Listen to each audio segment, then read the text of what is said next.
Welcome back, America's Hugh Hewitt, joined now by former United States Senator Jim Talent. He represented the great state of Missouri. Now he represents common sense in all of its forms. Good morning, Senator Talent. What did you make of the president's announcement in putting Mike Pence in charge of the coronavirus task force? Well, I think having Hugh Hewitt as a senior advisor to the president has been a real plus in this crisis. Congratulations. Bob Graham and I suggested something similar about, I guess, 11 years ago to Obama to put the vice president in charge of preparation against proliferation of potential weapons, including bio preparation. But I'm glad you got it done. It makes a lot of sense. And I've been very pleased. I just reread the interview with Navarro, and I'm very pleased to what the administration is doing. Well, and I think the answer to panic is information. I've made this argument, and I think yesterday's press conference was great. The market will take some more hits, but that's just overselling. Brian Westbury was very upbeat on Monday, and I believe Mike Pence gets his phone call returned by everyone in the United States, and he will put an end to any infighting in the administration, and it will be as prepared as you can be. Yeah, I haven't seen a lot of infighting, but you're right. I mean, as Bob Graham said at the time, he said there are two people that everybody in the executive branch calls, sir or ma'am, if it's a woman, the president and the vice president. And so I think it makes sense. It raises the visibility of it. Look, they're doing aggressive public health measures to limit and slow the spread of the disease, which I think has been effective. Now, I don't think anybody should be confident we're going to keep this out, but we have certainly slowed the rate of it while they're pursuing the 4-point plan that Navarro talked about. And they're hitting everything that they need to hit: the protective gear, the therapeutics, the vaccine. And he didn't get to talk about point of care diagnostics.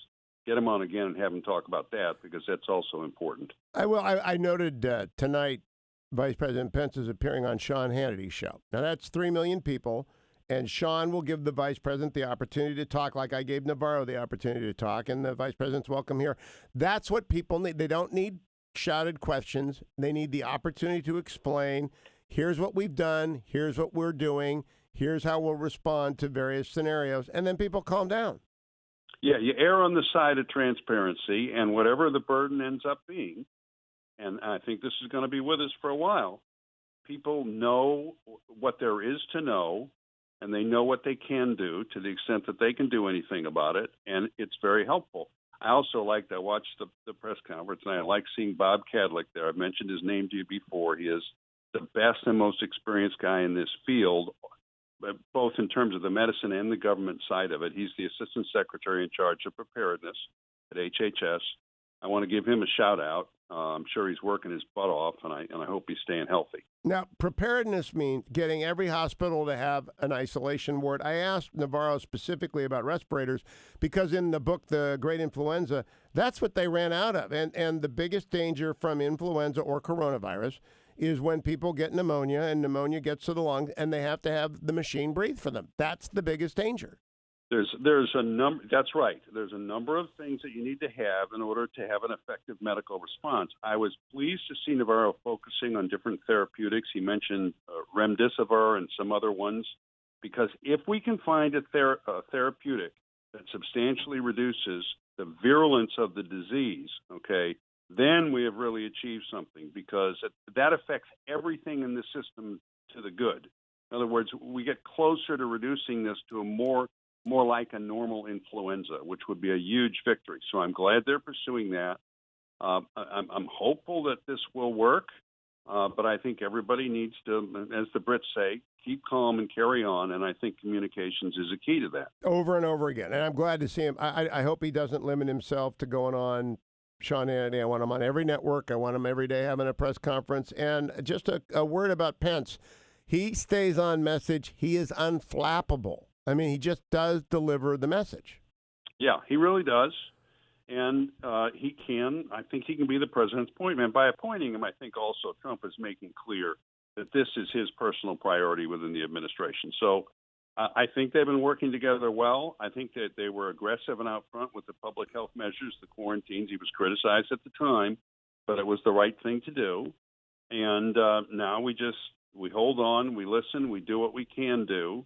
And we support all these measures that we're taking and all these people who are taking them. And he said, we'll take as much money as the Senate and House want to give us. We need this much more.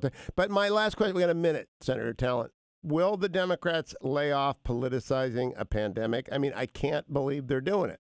No, I think the signal is that they don't intend to do it. And if they're going to do it, they better get informed. I'll tell you that, because this is not something where you can take the message card with the 5 message points that the staffer gives you and talk about it and be effective doing it. So, look, if they get informed and they have some constructive criticism, that's fine. If they think they can, just do these one-off Twitter shots and the rest of it, that is not going to be helpful, and I don't think it's going to be helpful for them politically either. I agree. By the way, who do you think is going to win South Carolina, Senator?